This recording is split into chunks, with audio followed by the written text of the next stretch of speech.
तो आज है 12 नवंबर 2023, दिवाली की रात, मतलब दिवाली लग चुकी है, 12 नवंबर लग चुकी है। और लेट वीडियो बनाने का कारण ये है गाइज, यहाँ पे जहाँ मैं सामने रहता हूँ ये पीजी बन रहे हैं। 2 महीनों में 3 मंजिल पीजी बना दी है, ना दिन में चैन ना रात को सुकून, भड़बड़ भड़बड़ इतना बुरा हाल। आज जाके शांति मिली है, दिन में मेरा ऑफिस रहता है, आज टाइम मिला है जाके वीडियो अपलोड करने का। तो first of all really sorry for that. And video start करते हैं फटाफट। कुछ ऐसे बेसिक पॉइंट्स आपको बताने वाला हूँ जो आप अगर बाइक लेने जा रहे हैं cash as well as EMI वालों के लिए, तो बहुत ध्यान से सुनिएगा कि अगर आप इन्हें अप्लाई करेंगे ज़्यादा पैसा देने से बच जाएंगे और चेक कर पाएंगे कि आपके पास कोई डिफेक्टेड माल तो नहीं आ रहा है, कोई डिफेक्टेड बाइक तो नहीं आ रही है। तो शुरू करते हैं। सबसे पहला पॉइंट, जब भी आप कैश पे अगर बाइक लेने जा रहे हैं तो भैया वो तो आपके हाथ में मोटा पैसा है, आप उसे कैश पेमेंट करके ले सकते हैं, फिर भी आप नेगोशिएट कर सकते हैं वहाँ पे, कोई इशू नहीं है। 2-2.5 हज़ार तक का डिस्काउंट आराम से मिल जाता है, कोई प्रॉब्लम नहीं है। और आप देखिए कोशिश कीजिएगा, ये ईएमआई और कैश वाले दोनों के लिए है। जब आप नई बाइक लेते हैं तो 1-2 हज़ार रुपये दे के आपको कुछ कूपन्स वगैरह मिलते हैं, एक आप पैक ले लेते हैं उनसे सर्विस वगैरह का, वो बहुत फ़ायदेमंद है, मैंने एग्जैक्टली देखा है। उसमें आपका तेल वगैरह का पैसा, ये सब देखो 2-3 सर्विस तो फ्री होती हैं, उसके बाद भी एक अगर सपोज़ कीजिए साल में आपकी 3 सर्विस होनी है बाइक की, 3 या 4 सर्विस, अगर वो 1,000 रुपये, आपको 1,000 रुपये ले रहा है आपसे और वो सर्विस वगैरह का आपको दे रहा है, उसमें सब कुछ, कभी कभी तो ऐसा हो जाता है ऑयल भी फ्री हो जाता है, तो वो आप ले सकते हैं। सेकेंडली, सबसे मेन पॉइंट, अब अगर आप बाइक लेने जा रहे हैं ईएमआई पे, आपको कुछ चीज़ें ध्यान रखनी है। अभी मैं हूँ गुड़गांव में और हमारे यहाँ 1 किलोमीटर के रेंज में 2 हीरो के शोरूम है, एक का नाम है सिंगला, एक का नाम है जेके। तो सिंगला जेके से आप थोड़ा ध्यान रखिएगा, अभी इसमें सिंगला जेके ही घूमेंगे।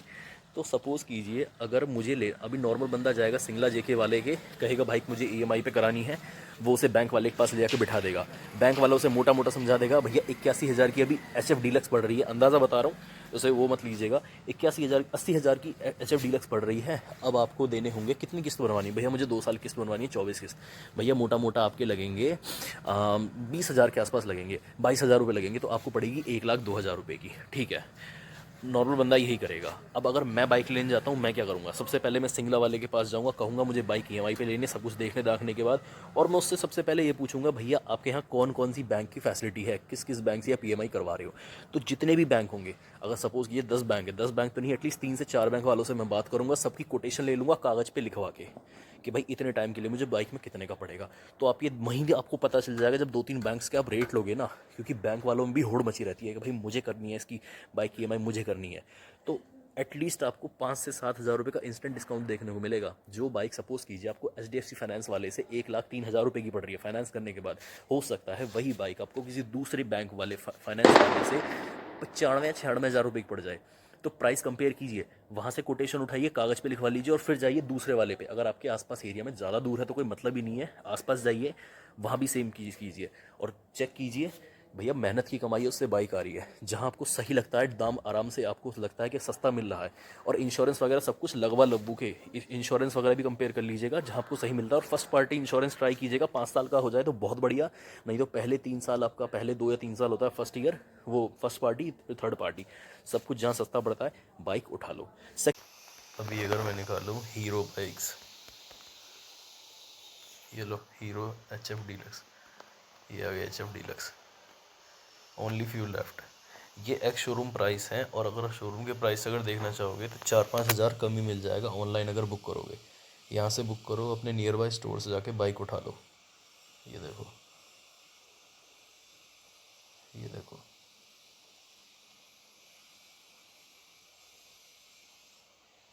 ईएमआई वगैरह सब मिल रहा है।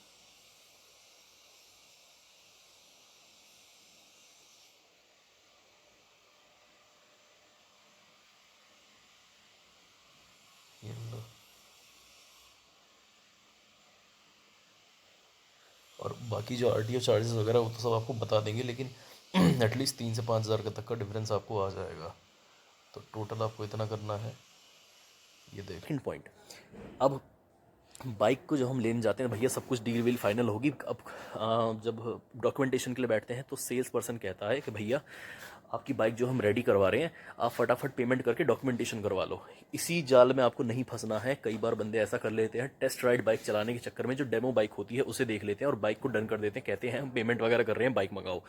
अब क्या गारंटी है अगर उस बाइक में कोई दिक्कत हो तो डॉक्यूमेंटेशन करने से पहले और पेमेंट करने से पहले, सबसे पहले जो पेमेंट अगर आपने कर दी और डॉक्यूमेंटेशन करवा लिया, और एक बार गाड़ी की जो नेक होती है ना, बॉडी, उसका चेसिस नंबर और इंजन नंबर अगर डॉक्यूमेंट पे चढ़ा दिया सेल्समैन में, फिर अगर उस बाइक में कोई कमी निकल आई तो कितना भी ताकत लगा लो, कितना भी दम लगा लो, वो बाइक चेंज नहीं होगी, सिर्फ रिपेयर ही करके देंगे। और कोई बड़ा अगर पंगा आ गया ना, फिर क्या करोगे? तो सिंपल ये करना, उसको बोल दो भाई जो बाइक मुझे तू दे रहा है उसे निकाल के ला, मैं उसे चला के देखूंगा, अच्छी तरह से टेस्ट करूंगा, 1-2 किलोमीटर चला के देख लो, अपना आधार और डीएल वगैरह जमा करवा दो। अगर कोई फैमिली मेम्बर बैठे हैं तो कोई इशू नहीं, वहीं बैठ रहेंगे, आप घुमा घूम के लाओ। और सबसे अच्छा, अगर कोई मैकेनिक है अपने साथ ले जाओ, 200-300 जितना उसका उस टाइम का झाड़ी बनता है भैया पकड़ा दो, मैकेनिक भी खुश और आप भी खुश। मैकेनिक का टाइम, उसमें पैसा मिल जाएगा उसको, और आपको आपकी सही बाइक मिल जाएगी। अगर बाइक में ऐसा कोई भी इशू है तो आपको वहीं पता चल जाएगा, इंजन में से कोई आवाज़ आ रही है, हैंडल में से कोई दिक्कत है, हैंडल बबलिंग कर रहा है, टायर में कोई दिक्कत है, कोई भी प्रॉब्लम है, तो आपको वो डॉक्यूमेंटेशन से पहले करवानी है। क्योंकि डॉक्यूमेंटेशन में सबसे पहले वो फटाफट चेचिस नंबर कॉपी करके चढ़ाते हैं और इंजन नंबर चढ़ाते हैं। अगर वो आपके फॉर्म में चढ़ गया, आप कैंसिल नहीं करवा सकते। बार बार इस चीज़ को इतना लंबा घुमा के कह रहा हूँ कि आप समझ पाएँ। और जब बाइक में हैंडलिंग होती है, कई बार ऐसा होता है कि जब कंपनी से बाइक आती है, ट्रक वगैरह से उतरती है, बाइक गिर जाती है, हैंडल वहाँ से, जो हैंडल वगैरह के पास स्क्रैचेस होते हैं, मडगार्ड के पास स्क्रैचेस होते हैं, और बम्पर वगैरह, वो सब चेक कीजिए। अगर ऐसा कोई स्क्रैच वगैरह है, सेम टाइम पे आपको उसे बदलने के लिए कहना है। अगर वो नहीं बदल रहा है, कह रहा है, तो उस पर आप डिस्काउंट मांग सकते हैं, 1 से 2 हज़ार का आराम से डिस्काउंट मिल जाएगा, क्योंकि उस टाइम उन्हें बाइक निकालनी है। और एक बढ़िया टिप और बता रहा हूँ, अभी तो चलो दिवाली है, कभी भी आपको बाइक लेने जाना हो तो महीने के आखिर में जाओ, क्योंकि महीने के आखिर में चाहे बाइक वाला हो चाहे कार वाला हो, उससे अपने सेल्स के टारगेट पूरे करने रहते हैं। डिस्काउंट देते ही देते हैं डीलर वाले, तो 2-3 हज़ार का डिस्काउंट आपको वहाँ मिलता है। अब तो चलो खैर 5-5 हज़ार तक का भी डिस्काउंट मिल जाएगा दिवाली पे, लेकिन तब का भी बता रहा हूँ। तीसरा पॉइंट क्या था, मैं भूल गया। हाँ, जब आप पीडीआई करवा रहे हो तो प्री डिलीवरी इंस्पेक्शन में आपको ये सब चीज़ देखनी है कि वो जो पार्ट्स वगैरह वहाँ पे पेंट वगैरह लगा देते हैं, स्प्रे वगैरह लगा देते हैं। और बाइक का भैया इंजन ऑयल जरूर चेक करवाना। वैसे तो कंपनी इंजन ऑयल करके भेजती है, लगा उसमें डाल के भेजती है, लेकिन कई बार ऐसा देखा है कि ना तो वो मैकेनिक वगैरह चेक करते हैं, और बाइक में इंजन कम होता है, और आप चला के ले गए 10-12 किलोमीटर, कहीं भी ऐसे निकल गए अगर लेके, और बाइक वहीं इंजन सीज मार गया, उसकी कोई गारंटी नहीं होगी कि इंजन ऑयल कम था। तो ये सब चीज़ें देखनी है। इंजन ऑयल टॉपअप करवा लें, पूरा टॉपअप करवा लें, 1 लीटर भैया करवा लें, कोई दिक्कत नहीं है उसमें। ये देखना है। अगला, बैटरी देख लीजिएगा, आपकी बाइक में कहीं लोकल बैटरी तो नहीं लगाई जा रही है। शीशे वगैरह सब लगते हैं, लेकिन कई बार ये देखा है, एक बहुत बड़ी नोन कंपनी है जिसकी बाइक आज सबसे ज़्यादा उसी की बाइक बिकी आज तक इंडिया में। उसकी कंपनी में मैंने उसके शोरूम में देखा था कि बंदे को 250-300 रुपये की लोकल बैटरी चिपका के शोरूम से नई बाइक में चिपका के दे दी। तो उस बंदे में टाइम पे देख लिया और उसको चेंज करवा लिया। उसकी वीडियो भी है यूट्यूब पे, अगर कहीं मिलेगी तो शायद, अगर मिली तो लिंक दे दूंगा मैं नीचे। ये चीज़ देख लें। उसके बाद के क्या पॉइंट है, ऐसे तो कुछ पॉइंट रह नहीं गए। हाँ, एक्सेसरीज़, हेलमेट। कई बार ऐसा होता है कि आपको फोर्स किया जाता है कि भैया हेलमेट वगैरह खरीदना पड़ेगा, एक्सेसरीज करनी पड़ेगी। देखिए, इस बात में कंपनी को सीधा सीधा क्रिटिसाइज़ करूंगा, कुछ भी हो जाए। यामाहा की M315 मैंने बाइक अभी देखी थी, उसमें मतलब ये समझ लो वो लेग गार्ड भी नहीं लगा के दे रहे हैं। यार एक बात बताओ, कोई बंदा बाहर आपकी बाइक लेके निकला, कोई प्रॉब्लम अगर आती है, ठुक ठुक आ गई, 100 बातें हैं, पूरी तरह से इंजन जाएगा, वो भी आपने एक्सेसरीज में कर दी है, चलो ठीक है, इस बात को साइड में हटाते हैं। एक्सेसरीज़ में देखिए, अब लेग गार्ड वगैरह जिससे इंजन प्रोटेक्शन आपका है, वो तो वहाँ लगवा लें, ठीक है। और अगर आप लेके जाते हैं तो फिट कर दें, वैसे वो लगाएंगे नहीं, इतने ऊंचे वाले हैं। इस मामले में तो ओला वाले हैं। मेन स्टैंड अगर आपने बाहर से लगवा लिया तो ओला की वारंटी ही ख़त्म। अगर आप उनका लगवाओगे जो कि बहुत महंगा है, तो वारंटी मिलेगी, ये चीज़ है। तो हेलमेट का मैं कह रहा था, हेलमेट आप फ्री में मांग सकते हो, हेलमेट का कोई चार्ज नहीं होता है। और ये जो पार्किंग चार्ज जो होते हैं ना, पार्किंग और ये हैंडलिंग चार्ज, लॉजिस्टिक चार्ज, इन पे भी डीलर से बात कर सकते हो, एक्स्ट्रा डिस्काउंट मांग सकते हो। क्योंकि ये कंपनी तय नहीं करती है, ये डीलर तय करता है हमेशा कि उसका कितना खर्चा आया है, कितना खर्चा आ रहा है पार्किंग में, लॉजिस्टिक, हैंडलिंग वगैरह में, ड्यूटी वगैरह। वो सब आप 500-1000 भी अगर गिर जाए तो क्या ही दिक्कत है। और हेलमेट के जो बंदे पैसे मांगते हैं तो भैया फ्री में मांग सकते हो, कोई शर्म की बात नहीं है। क्योंकि आप ये चीज़ देखोगे, अगर आपके सामने मल्टीपल डिलीवरी होती हैं, जिस बंदे को, सपोज करो मैं होंडा के शोरूम में जा रहा हूँ, मैं होंडा की CD 100 या शाइन गाड़ी उठा रहा हूँ, और वहीं मेरे सामने होंडा की अगर होंडा की कौन सी बाइक है, वो हॉर्नेट, CB हॉर्नेट है, CB 200 है, दी जा रही है, तो मुझे हेलमेट अलग दिया जाएगा और उस बंदे को हेलमेट अलग दिया जाएगा। तो भैया आप मांग कर सकते हो, क्योंकि जो अच्छा डीलर होगा उसे अपने ग्राहक बनाने होंगे, तो वो चाहेगा कि बंदा बार बार आए। इतना पैसा वो एक बार में आपसे बाइक बेच के नहीं कमाएगा, जितना पैसा वो आपको बुला के पार्ट से, सर्विस, इंजन ऑयल, ये वो फलाना ढिमका कमा लेगा। तो अगर उसे ग्राहक बनाना है तो वो हेलमेट और ऐसी चीज़ें, देखिए ये बहुत छोटी सी चीज़ें हैं। हाँ, ये BS6 बाइकों में आपको देखना है कि ज़्यादा पुराना स्टॉक नहीं लाए, 2-3 महीने से पुराना स्टॉक नहीं लेना है, क्योंकि देखिए डीलर के पास, मैं डीलर हूँ, मेरे पास पुरानी पुरानी बाइक्स का स्टॉक पड़ा है, उसमें जंग वगैरह लग रहा है, तो मैं सबसे पहले उन्हीं बाइकों को निकालूंगा, उन पर थोड़ा एक्स्ट्रा डिस्काउंट भी दे दूंगा। तो एक्स्ट्रा डिस्काउंट के चक्कर में ये मत देख देख लेना, गद्दी वद्दी खुलवा के चेक कर लेना कि कहीं चेजिस वगैरह पे जंग तो नहीं लग रहा है, नीचे देख लेना कोई रस्टिंग वगैरह तो नहीं है, तो उस बाइक को मत उठाना, दिक्कत करेगी वरना। और BS6 बाइकों में ये होता है कि ज़्यादा अंडर की नई बाइक खड़ी रहती है ना, तो इनके वाल्व हेड वगैरह में, इनमें सब में धूल वगैरह जम जाती है। अब कहोगे बंद इंजन में धूल कैसे जमेगी, भैया जम जाती है, दिक्कत करती है, इन शॉर्ट इतना समझ लो। तो ज़्यादा 2-3 महीने से ज़्यादा पुराना स्टॉक मत उठाना, ये सब चीज़ें ध्यान रखना। और एक बार दोबारा से समरअप कर देता हूँ, EMIs वगैरह का देख लेना, जो बैंक आपको सही EMI दे रहा है, ब्याज कम है, 2-3-4 हज़ार का डिफरेंस आ रहा है, वहीं से लो।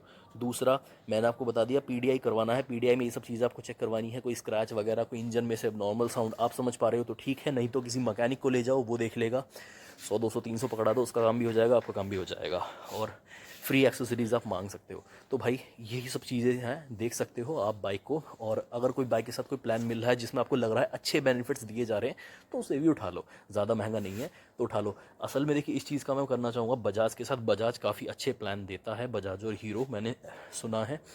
तो यहाँ कोई प्रमोशन नहीं है, देख लो अपने हिसाब से, जो भी ठीक लगता है अपने हिसाब से कर लो। बाकी देखो बाइकों का तो ऐसा है कि जो आपको समझ में आए भैया, जो आपकी जेब ढीली ना, जो आपको अच्छी लगे वो उठा लो, कोई दिक्कत नहीं है। तो गाइज़ आज की वीडियो में इतना ही, और वीडियो अच्छी लगी तो प्लीज़ सब्सक्राइब करिए। इतने सारे लोग हैं, देखिए इतने लोग हैं जो सब्सक्राइब नहीं करते हैं वीडियो को, तो प्लीज़ सब्सक्राइब करो। अगर कोई भी आपका क्वेश्चन रह गया, कोई मैंने पॉइंट मिस किया है, तो प्लीज़ नीचे कमेंट डाउन करके बताओ। कोई भी आपका सवाल है नीचे कमेंट डाउन करो, नहीं तो मेरा इंस्टाग्राम हैंडल है, ये नीचे आ रहा होगा, इस पर मुझे मैसेज कर लो, इस पर आओ बात करते हैं गाइज़। एंड आप सबको हैप्पी दीपावली, दीपावली की हार्दिक शुभकामनाएं। आई होप भगवान राम आपको बहुत सुख समृद्धि प्रदान करें, और जो भी होता है सब अच्छी अच्छी चीज़ आपको मिले। तब तक के लिए thank you so much, happy Deepawali, जय हिंद।